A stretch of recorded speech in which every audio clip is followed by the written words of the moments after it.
दोस्तों आज हम उदयपुर में हैं। आप देख रहे हैं यहाँ पे एंटी ग्रेविटी एक्सरसाइज चलती जा रही है। उदयपुर बहुत ही सुंदर शहर है और आप देखेंगे इधर पहाड़, चारों तरफ आपको पहाड़ दिखेंगे, बिल्कुल शांति दिखेगी और एक सुकून की अनुभूति होगी। तो अभी हम महाराणा प्रताप जी की अष्ट धातु की जो मूर्ति है उसकी तरफ बढ़ते जा रहे हैं।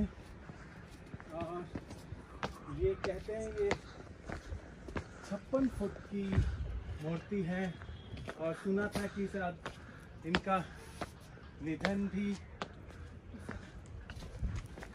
57 ईयर में हुआ था, तो उसी के हिसाब से 57 फुट की ये मूर्ति है।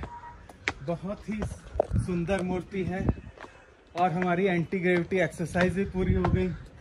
लगभग 150 से 200 सीढ़ियाँ होंगी जो हमने 5 मिनट में कंप्लीट की है। और पहाड़ देखिए, बहुत ही सुंदर पहाड़ हैं, एकांत है, बहुत ही सुंदर शहर हमें लगा है। अभी हम यहाँ पर आए हैं तो इस ऊंचाई पे अब हम थोड़ा योगासन करेंगे, थोड़ा प्राणायाम करेंगे।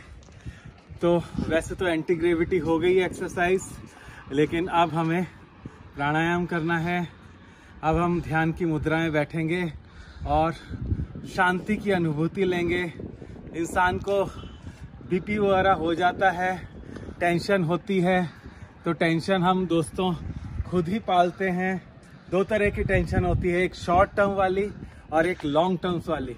शॉर्ट टर्म वाली जैसे हमारा कल हमें कुछ काम करना है, ऑफिस में प्रेजेंटेशन देना है, तो हमें उसकी टेंशन होने लगी। ये होती है शॉर्ट टर्म टेंशन, जो कि हमें बिल्कुल नहीं करनी चाहिए। एक लॉन्ग टर्म्स होती है, उसका दूसरे तरीके से इलाज किया जाता है। तो यहाँ देखेंगे आप, पूरी ग्रीनरी दिख रही है, तो हमें कोशिश करनी चाहिए कि हम नेचर के करीब जाएं। आप जानते हैं नेचर से ही सबकी उत्पत्ति हुई है, तो हम जैसा आयुर्वेद में ही बताया गया है, हमें नेचुरोपैथी की तरफ बढ़ना चाहिए और कोशिश करना चाहिए कि एलोपैथिक दवाई की हमें बिल्कुल ज़रूरत ना पड़े और हम नेचुरोपैथी तरीके से ही अपने आप को स्वस्थ कर सकें। हमारी तमन्ना भी रहनी चाहिए कि ऊंचाइयों की ओर बढ़ें। आप जैसे देख रहे हैं प्रताप जी की मूर्ति कितनी विशाल मूर्ति है और जैसे वो पहाड़ की चोटी है, तो हमारा विज़न मिशन भी ऐसे ही होना चाहिए कि हम पहाड़ की चोटियों की तरफ जाएं। जैसा आप जानते हैं कि दुबई जो है बहुत तरक्की कर रहा है, क्योंकि वहाँ पे पता है उनको कि उनको वर्ल्ड का नंबर 1 बनना है। पहले उनका विज़न क्लियर है कि उनको नंबर 1 कंट्री बनना है, हर चीज़ में नंबर 1 रहना है। यही वजह है कि वो काफ़ी तरक्की कर रहा है। तो ऐसे ही हमें अपनी हेल्थ को प्रायोरिटी देनी चाहिए। हेल्थ के लिए हमें कोई कॉम्प्रोमाइज़ नहीं करना चाहिए, बाकी सब तो चीज़ें चलती ही रहती हैं। तो अब देखिए कितनी सुंदर हवा भी चल रही है यहाँ, और यहाँ जब आएंगे आपको बहुत ही एकांत की अनुभूति होगी। और हरियाली देखिए, बिल्कुल हरे हैं, इनसे आँखों को बहुत ही अच्छा लगता है, बहुत ही अच्छी फील होती है। और यहाँ पे देखिए गमले भी, इतने सारे सुंदर गमले लगा रखे हैं।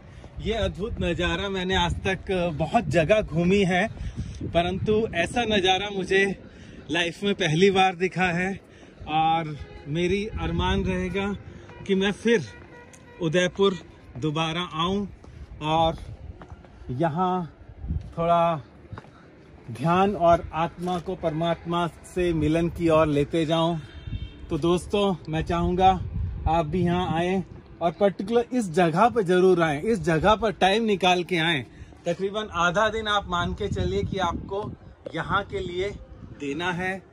बहुत ही सुंदर जगह है दोस्तों। अब हम ध्यान की मुद्रा में बैठ जाएंगे, इस तरह से हाथों की ये मुद्रा करेंगे और आँखों को बंद करेंगे और मन में ओम का उच्चारण करेंगे। और जब हम ओम का उच्चारण करेंगे तो ओम की शेप पर ध्यान देना है। जैसे हम गायत्री मंत्र बोलेंगे, मन में बोलेंगे, ओम भूर्भुवः स्वः तत्सवितुर्वरेण्यं भर्गो देवस्य धीमहि धियो यो नः प्रचोदयात्। तो इससे हमें करना क्या है कि जैसे ही हम बोलते हैं ओम भूर्भुवः स्वः, तो हमारा ध्यान ओम की शेप पर केंद्रित होना चाहिए। जैसे ओम, फिर भू, भू कैसे बनता है, भव भूर्भुवः स्वः तत्सवितुर्वरेण्यं। तो जब हम अपना ध्यान इन शेप की तरफ केंद्रित करेंगे तो हमारा ध्यान भटकेगा नहीं। शुरू में जब आप इसको करेंगे तो आपको लगेगा कि आपका ध्यान भटक रहा है, बाहरी चीजों की तरफ जा रहा है। तो हमें बेसिकली मन को एकाग्रचित करना है, केंद्रित करना है। और इस प्रयास करने में आपको थोड़ा टाइम तो लगेगा, लेकिन कुछ टाइम बाद आप देखेंगे कि आपका ध्यान बाहर की चीजों में नहीं लगेगा। मुझे याद है कि जब हम प्राणायाम करते हैं तो हमें बिल्कुल पंखे की आवाज, बाहर बस या गाड़ी की आवाज बिल्कुल भी सुनाई नहीं देती। जब आपको ऐसा लगे तो आप समझ जाइए कि आप बिल्कुल ध्यान की सही मुद्रा में बैठे हैं और अपने ध्यान को केंद्रित कर दिया गया है। हमारे ऋषि मुनि भी इसीलिए कहते हैं ना कि वो पहाड़ों पे बैठ के तपस्या करते थे। क्यों? क्योंकि बाहर पहाड़ों पर बिल्कुल शांति रहती है, कोई आवाज नहीं सुनाई देती। यहाँ भी आप देखेंगे कि यही फीलिंग आ रही होगी आपको। वीडियो में शायद कोई बैकग्राउंड आवाज नहीं दिख रही होगी, तो दिल को बहुत सुकून मिलता है। तो आप ये वाला ध्यान मेडिटेशन लगातार करते रहिए, जिससे आपका बीपी भी कंट्रोल में आएगा और साथ साथ आपको एक अलग ही एनर्जी महसूस होगी। आप शांत रहेंगे, आपके अंदर धीरे धीरे गुस्से की भावना खत्म होती रहेगी और आप स्वस्थ रहेंगे। पहले क्या जमाने में क्या हुआ करता था, लोग ध्यान क्यों करते थे? क्योंकि उस समय फिजिकल एक्सरसाइज बहुत हो जाती थी, इसलिए लोग ध्यान किया करते थे। आजकल क्या हो गया कि मेंटल एक्सरसाइज हमारी ज्यादा होती जा रही है, फिजिकल एक्सरसाइज बहुत कम होती जा रही है। इसलिए हमें योगा तो करना ही है, लेकिन योगा के साथ साथ प्राणायाम यानी मेडिटेशन भी रेगुलर करनी है। तो दोस्तों, मैं चाहूंगा कि रोज आप प्रतिदिन एटलीस्ट 10 से 15 मिनट ध्यान करें, ताकि आपकी मन को शांति मिले।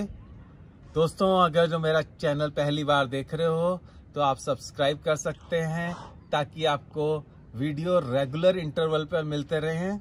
धन्यवाद। और उम्मीद करूंगा आप उदयपुर आएं तो यहाँ जरूर आएं। धन्यवाद।